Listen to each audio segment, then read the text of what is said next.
తెలంగాణ గురుకుల teachers TGT PGT పూర్తి సిలబస్తో chapter wise టెస్టులు మరియు వాటి ఎక్స్ప్లెనేషన్ చేస్తూ టీచింగ్ యాప్టిట్యూడ్ మరియు ఎథిక్స్ సబ్జెక్టులను బైలింగ్వల్ విశ్లేషణతో paper 1 general studies, paper 2 pedagogy, paper 3 subject కంటెంట్లను విడివిడిగా పూర్తి సిలబస్తో అందిస్తున్న ఏకైక online educational app uptake jobs.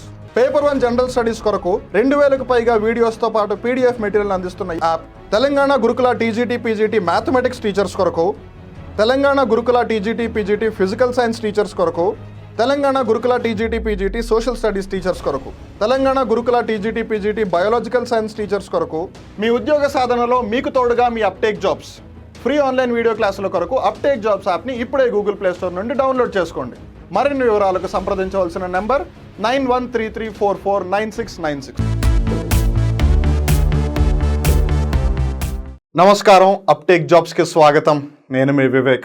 ఇవాళ మనం చర్చించుకోబోయే కరెంట్ అఫైర్ చరిత్రలో నిలిచిపోయిన కరెంట్ అఫైర్, లేదు చరిత్రలో నిలిచిపోయిన ఒక అంశం అని చెప్పచ్చు.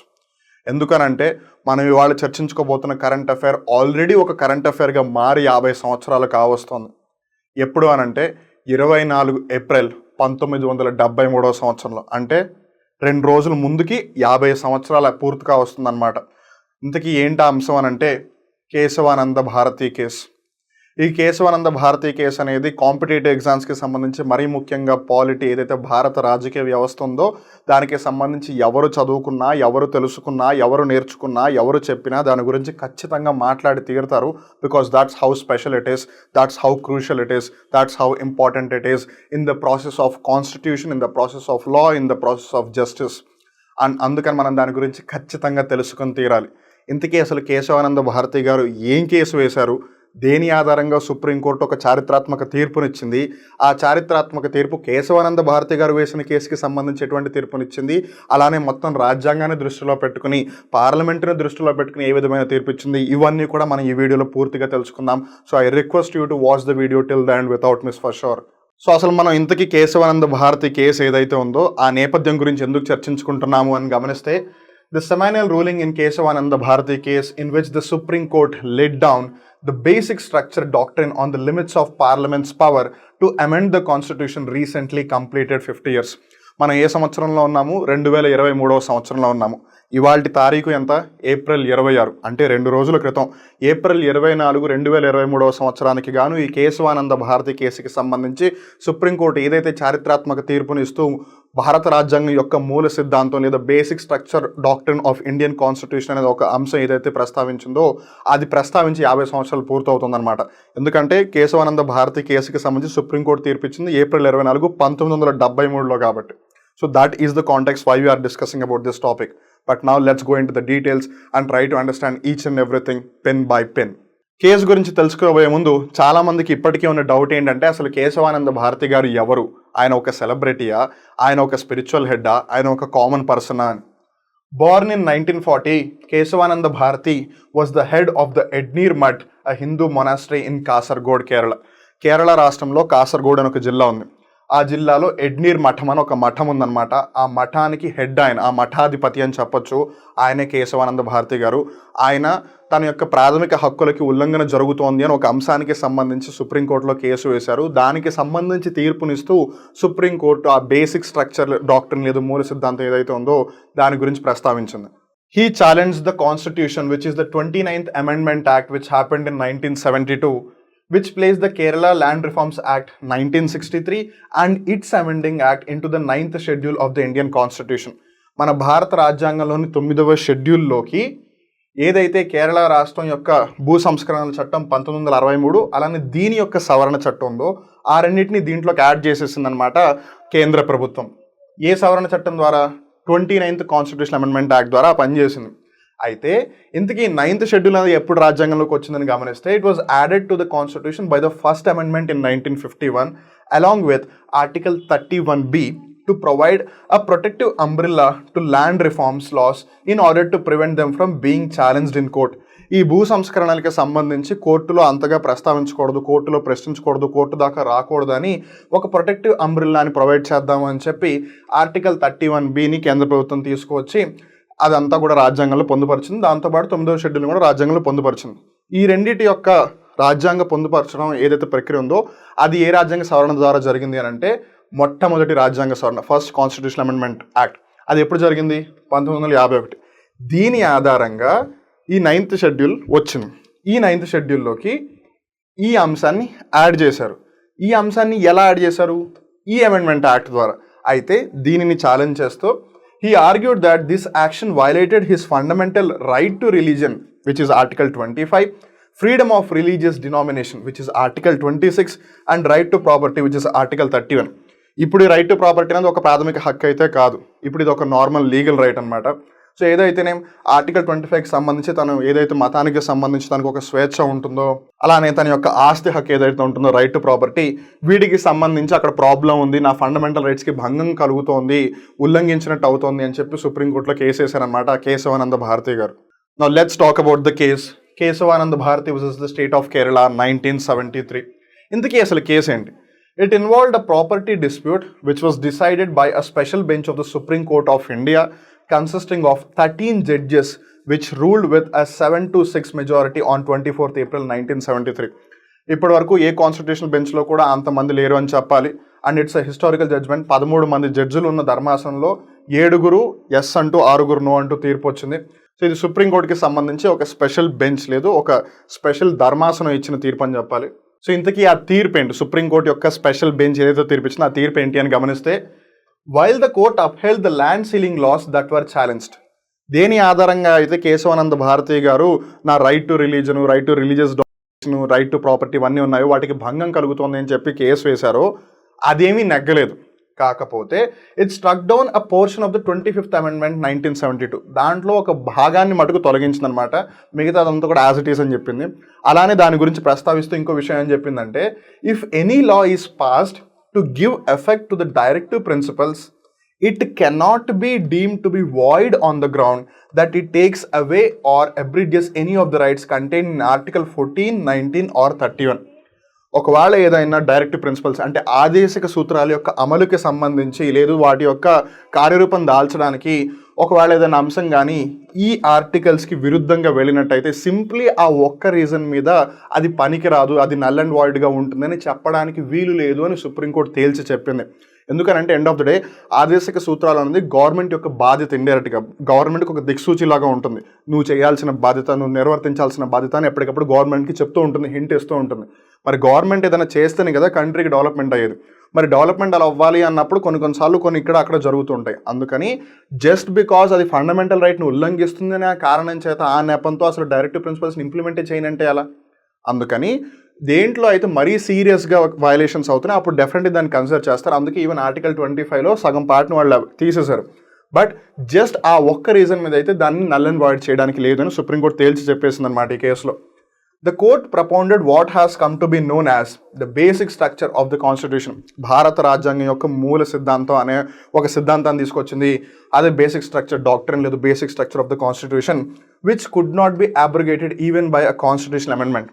ఒక రాజ్యాంగ సవరణ ద్వారా కూడా ఈ రాజ్యాంగం యొక్క మూల ఏదైతే ఆధారం ఉందో లేదు మూల సిద్ధాంతం ఉందో దానిని మటుకు తొలగించడానికి లేదు అని కూడా సుప్రీంకోర్టు చెప్పింది. And that is the history. ఎందుకనంటే దీనికి సంబంధించి సుప్రీంకోర్టు ఎటువంటి నిర్వచనం ఇవ్వలేదు. ఇండైరెక్ట్గా ఇప్పటివరకు జరిగిన అన్ని కేసులు వాటన్నింటినీ రిఫరెన్స్లు కనుక మనం తీసుకున్నట్టయితే రాజ్యాంగం యొక్క ఏర్పాటుకి సంబంధించి ఏవైతే మూల సిద్ధాంతాలుగా కన్సిడర్ చేశారో వాటినే బేసిక్ స్ట్రక్చర్గా కన్సిడర్ చేస్తూ సుప్రీంకోర్టు జడ్జ్మెంట్లు ఇస్తూ వస్తుందని చెప్పి అందరికీ తెలుసు. కానీ this is what is called basic structure. లేదు మేము దీన్ని బేసిక్ స్ట్రక్చర్గా కన్సిడర్ చేస్తామని సుప్రీంకోర్టు ఎక్కడ కూడా చెప్పలేదు. And that's why it is always in the debate. That's why ఎప్పుడు కూడా దానికి సంబంధించి ఏదో ఒక చర్చ జరుగుతూనే ఉంటుంది. బికాస్ కాన్స్టిట్యూషన్లో ఎక్కడ కూడా బేసిక్ స్ట్రక్చర్ అనే అంశం ఎక్కడ ప్రస్తావించలేదు ముందు ఎప్పుడైతే రాజ్యాంగం తయారు చేస్తారో అప్పుడు. సో ఇది సుప్రీంకోర్టు ముందుకు తీసుకొచ్చిన ఒక అంశం అనమాట. సో మరి సుప్రీంకోర్టు ఈ విధంగా ఒక అంశం తీసుకొచ్చేది పార్లమెంట్ చేయాలి. బికాజ్ ఏదైనా రాజ్యాంగంలో మార్పులు చేయాలంటే అది పార్లమెంట్ చేయగలదు, సుప్రీంకోర్టు కాదు. కానీ ఇక్కడ సుప్రీంకోర్టు కదా బేసిక్ స్ట్రక్చర్ అనే అంశం తీసుకొచ్చింది. అందుకని ఎప్పుడు కూడా దానికి సంబంధించి చర్చ జరుగుతూనే ఉంటుంది. But anyways will talk much more about it in the later part. So keep watching till the end. So ఈ కేశవానంద భారతి కేసు అనేది ఆల్ ఆఫ్ అ సడన్గా వచ్చిన అంశం ఏమీ కాదు. ఎస్పెషల్లీ కన్సిడరింగ్ ఆ బేసిక్ స్ట్రక్చర్ ఏదైతే ఉందో అది ఆల్ ఆఫ్ అ సడన్గా అయితే వచ్చింది కాదు. దానికి ముందు మరికొన్ని కేసులు దీనికి ఒక ఫౌండేషన్గా ఉన్నాయని చెప్పొచ్చు. ఆ కేసులో ఉంటే ఒకసారి చూద్దాము. Shankari Prasad judgment 1951. Initially, judiciary was of the view that the amendment power of the parliament is unrestricted because it can amend any part of the constitution, even the article 368, which provides the power to amend the parliament. రాజ్యాంగంలో ఏ సవరణ అయినా చేయొచ్చు, and that article 368లో కూడా మార్పులు చేయొచ్చు. పార్లమెంట్కి దేనైనా సవరణ చేయగలిగే అధికారం ఉంది అని సుప్రీంకోర్టు ఈ కేసులో జడ్జిమెంట్ ఇస్తూ భావించిందనమాట. ఇది ఎప్పుడు 1951, అంటే అప్పుడే రాజ్యాంగం యొక్క ఏర్పాటు జరిగి మేబీ ఒక సంవత్సరం కావస్తుంది. అయితే తర్వాత Golaknath versus the state of Punjab 1967లో సుప్రీంకోర్టు తన యొక్క ధోరణిని, తన యొక్క దృక్పథాన్ని కొంచెం మార్చుకుంది. ఏ విధంగా అంటే, the supreme court adapted a new vision to see the powers of parliament that it cannot amend part 3 of the constitution, that is fundamental rights. రాజ్యాంగంలోని 3వ భాగం ఏవైతే ప్రాథమిక హక్కులు ఉన్నాయో వాటిని, అలానే thus awarded fundamental rights a transcendental position, అంటే మీరు వాటిని అయితే మార్చలేరు, వాటి యొక్క బేసిక్ ఏదైతే ఫామ్ ఉందో మీరు దాన్ని మార్చలేరు, ఆ అధికారం, ఆ అవకాశం రెండూ కూడా పార్లమెంట్కి లేవు అని చెప్పి ఈ కేసుకి సంబంధించి జడ్జిమెంట్ ఇచ్చాడు సుప్రీంకోర్టు చెప్పిందనమాట. అంతకు ముందేమో రాజ్యాంగంలో ఉన్న ఏ అంశమైనా మార్పు చేయొచ్చు పార్లమెంట్, దానికి అధికారం ఉందని సుప్రీంకోర్టే చెప్పి, తర్వాత లేదు ప్రాథమిక హక్కుల మటుకు అలా మార్చడానికి స్కోప్ లేదు అని ఈ కేసులో చెప్పింది. ఈవెన్ మీరు ఈ కేశవానంద భారతి కేసుని జాగ్రత్తగా గమనించినా సరే, అసలు కేశవానంద భారతి గారు ఎందుకు వేశారు, నా ఫండమెంటల్ రైట్స్ని ఉల్లంఘిస్తుంది అని. కాకపోతే కేశవానంద భారతి గారు ఏ పర్స్పెక్టివ్ అయితే కేసు వేశారో అదైతే గెలవలేదు, కానీ దానికి సంబంధించి సుప్రీంకోర్టు జడ్జిమెంట్ ఇస్తూ ఆ విధంగా చెప్పింది అన్నమాట. బేసిక్ స్ట్రక్చర్ అని, ఈ 2 కేసుల్లో ఎక్కడొక్కడ బేసిక్ స్ట్రక్చర్ అని యొక్క నిర్వచనం కానీ దాని గురించి చర్చ కానీ ఎప్పుడు జరగలేదు, కానీ ఆ విధంగా అడుగులు అయితే మనకి ఇక్కడ క్లియర్గా కనిపిస్తున్నాయి స్పష్టంగా. ఇప్పుడు మనం బేసిక్ స్ట్రక్చర్, ఈ మూల సిద్ధాంతం అనే అంశం ఏదైతే ఉందో దాని యొక్క అర్థం తెలుసుకోవడానికి ప్రయత్నిద్దాం. ఈవెన్ దో మనకు ఆల్రెడీ తెలిసిన ముఖ్యమైన విషయం ఏంటంటే, సుప్రీంకోర్టు దీనికి సంబంధించి ఎక్కడొక్కడ ఒక ప్రాపర్ డెఫినేషన్ ఏమీ ఇవ్వలేదు. Indian courts define basic structure as inherent features that are built on the basic foundation, that is the dignity and freedom of the individual. ఒక ఇండివిజువల్ యొక్క, ఒక మనిషి యొక్క స్వాతంత్ర్యం, గౌరవం, అలానే and of the supreme importance which cannot by any form of amendment be destroyed. ఒక మనిషికి ఏదైతే స్వాతంత్ర్యం వస్తుందో, ఒక మనిషికి ఏదైతే ఒక స్వేచ్ఛ ఉందో దాన్ని ఏ విధంగా కూడా మనం వాళ్ళ దగ్గర నుంచి లాక్కోలేం. ఒకవేళ ఆ విధంగా లాక్కున్నట్టయితే అది మన రాజ్యాంగంకే విరుద్ధంగా వెళ్ళినట్టు, బికాస్ అది రాజ్యాంగంలో ఉంది కాబట్టి. సో అందుకని ఆ విధంగా పార్లమెంట్ ఎప్పుడు చర్య తీసుకోవడానికి లేదు, కాబట్టి అందుకని పార్లమెంట్ని ఆ విధంగా రెస్ట్రిక్ట్ చేస్తూ సుప్రీంకోర్టు బేసిక్ స్ట్రక్చర్ అనే అంశాన్ని ముందుకు తీసుకొచ్చింది. Any law or amendment that violates these principles can be struck down by the supreme court on the grounds that they distort the basic structure of the constitution. ఒకవేళ ఏదన్నా అంశం కానీ, ఏదన్నా చట్టం కానీ, ఏదన్నా చట్టం యొక్క సవరణ కానీ ఒకవేళ ఆ ప్రాథమిక హక్కులను ఉల్లంఘించినట్టయితే అప్పుడు అవి రాజ్యాంగం యొక్క మూల సిద్ధాంతం బేసిక్ స్ట్రక్చర్ని ఉల్లంఘిస్తున్నాయి అన్న కారణం చేత ఆ చట్టం యొక్క అమలు జరగకుండా, లేదు ఆ చట్టం యొక్క సవరణ యొక్క అమలు జరగకుండా సుప్రీంకోర్టు దాన్ని కొట్టివేయవచ్చు అనేది దాని యొక్క అర్థం అనమాట. సో ఇప్పుడు చాలా మందికి వచ్చే డౌట్ ఏంటంటే, అసలు బేసిక్ స్ట్రక్చర్ అంటే అట్లీస్ట్ వేటిని కన్సిడర్ చేసి బేసిక్ స్ట్రక్చర్ అంటున్నారు ఈ మూల సిద్ధాంతం అంటే, అసలు దేన్ని మూలంగా కన్సిడర్ చేస్తున్నారు అనేది చూద్దాం ఒకసారి. The basic structure doctrine has since been interpreted to include the supremacy of the constitution. Parliament ఇక్కడ పెద్దది కాదు. బ్రిటన్ దేశంలో అయితే పార్లమెంట్ పెద్దది, లేదు పార్లమెంట్కి శక్తి ఎక్కువ, లేదు పార్లమెంట్ అందరికన్నా ఆధిక్యంలో ఉంది అని చెప్పొచ్చు. కానీ మన భారతదేశంలో రాజ్యాంగం యొక్క ఆధిక్యత చెల్లుతుంది. పార్లమెంటు రాజ్యాంగం కన్నా సుప్రీం కాదు. మన భారతదేశంలో ప్రెసిడెంట్, పార్లమెంటు, ప్రైమ్ మినిస్టర్ ఎవరిని చూసుకున్నా సరే వాళ్ళందరూ కూడా రాజ్యాంగం కన్నా తక్కువే. రాజ్యాంగం is the most supreme institution in India. The constitution is the supreme. అందుకని దాని యొక్క మూల ఆధారం ఏదైతుందో, దాని యొక్క బేసిక్ స్ట్రక్చర్ ఏదైతుందో దానిని మనం ఏ విధంగా కూడా మార్చలేము అని సుప్రీంకోర్టు చెప్తుంది. అలానే ఇండిపెండెన్స్ ఆఫ్ ద జ్యుడిషియరీ, ఏ విధంగా కూడా న్యాయ వ్యవస్థ అనేది ఇటు శాసన వ్యవస్థ కానీ, లేదు కార్యనిర్వాహక వ్యవస్థ కానీ దాని మీద ఆధారపడి కానీ, లేదు దానితో కలిసి కానీ పనిచేయడానికి లేదు. అఫ్కోర్స్ పరిస్థితులు ఆ విధంగా వస్తే పని చేయొచ్చు, but at the same time న్యాయ వ్యవస్థ యొక్క స్వతంత్రత ఖచ్చితంగా ఉండి తీరాలి. అది వీళ్ళ మీద ఆధారపడి ఉండకూడదు అన్నది కూడా ఒక మూల సిద్ధాంతంలో భాగమే అని చెప్పాలి. Doctrine of separation of powers. So లెజిస్లేచర్కి శాసనపరమైన అధికారాలు ఉన్నాయి, ఎగ్జిక్యూటివ్కి కార్యనిర్వాహకపరమైన అధికారాలు ఉన్నాయి, న్యాయ వ్యవస్థకి న్యాయపరమైన అధికారాలు ఉన్నాయి. సో వీళ్ళకి సెపరేట్గా వాళ్ళకి పవర్స్ ఇచ్చేశారు.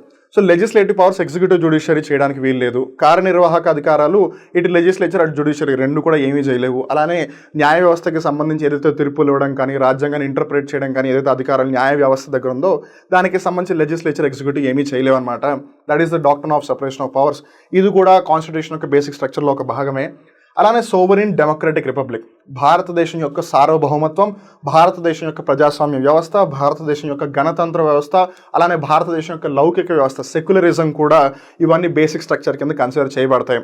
ఇన్ఫ్యాక్ట్ 1990s ఆ పర్టికులర్ టైంలో బీజేపీ ప్రభుత్వం లేదు బీజేపీ పార్టీ వాళ్ళందరూ కూడా ఏదైతే బాబ్రీ మసీద్ కూల్చివేతకి సంబంధించి కార్యక్రమాన్ని చేపట్టారో అది భారతదేశం యొక్క లౌకికవాదం ఏదైతే ఉంటుందో సెక్యులరిజం ప్రిన్సిపల్ ఆ ఫిలాసఫీకి వ్యతిరేకంగా ఉంది అని చెప్పి ప్రెసిడెంట్ గారు ఆ బీజేపీ పార్టీ వాళ్ళందరినీ గవర్నమెంట్ నుంచి తీసేసినప్పుడు సుప్రీంకోర్టు దానిని సపోర్ట్ చేసింది. So that clearly tells secularism లౌకికవాదం కూడా ఇందులో ఒక భాగమే. అలానే the principle of free and fair elections, ఎన్నికలు అన్నీ కూడా స్వేచ్ఛగా జరగాలి, అలానే ట్రాన్స్పరెంట్గా జరగాలి, అన్నీ సక్రమంగా జరగాలన్నమాట. అలా జరిగినప్పుడు అసలు అది డెమోక్రసీయే కాదు, and democracy is a part of the basic structure. So అందుకని ఫ్రీ అండ్ ఫెయిర్ ఎలక్షన్స్, అలానే వెల్ఫేర్ స్టేట్, ప్రభుత్వం ఉన్నది మంచి చేయడానికి, సంక్షేమ ప్రభుత్వం లేదా సంక్షేమ రాష్ట్రంగా ఉండాలి, అంతేగాని ప్రభుత్వంలో ఎవరైతే ఉన్నారో వాళ్ళ స్వలాభానికి కాదు. అలా ఎప్పుడైతే ప్రభుత్వం పనిచేయదో అక్కడే మనం బేసిక్ స్ట్రక్చర్ని నాశనం చేస్తున్నట్టు అవుతుంది. ఇలానే ఇవి కాకుండా రూల్ ఆఫ్ లా అని ఇంకా చాలా వరకు ఫీచర్స్ ఉన్నాయి. సో వీటి గురించి మీరు ఇంకా తెలుసుకోవాలి అనుకుంటే పాలిటీ వీడియోస్ చూడండి, మీకు ఇంకా క్లియర్గా ఒక అర్థం అయితే వస్తుంది.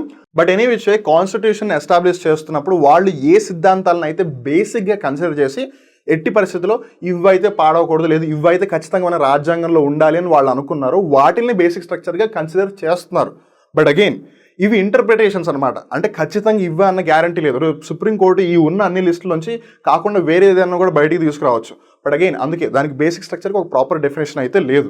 An example of the application of basic structure is the SR Bommai case for which the judgment came in 1994. మనం ఇందాక అనుకుంటున్నాం కదా, ఈ బేసిక్ స్ట్రక్చర్ని ఉద్దేశించి లేదు బేసిక్ స్ట్రక్చర్ని అనుసరిస్తూ కూడా తర్వాత చాలా వరకు తీర్పులు సుప్రీంకోర్టు ఇస్తూనే ఉంది.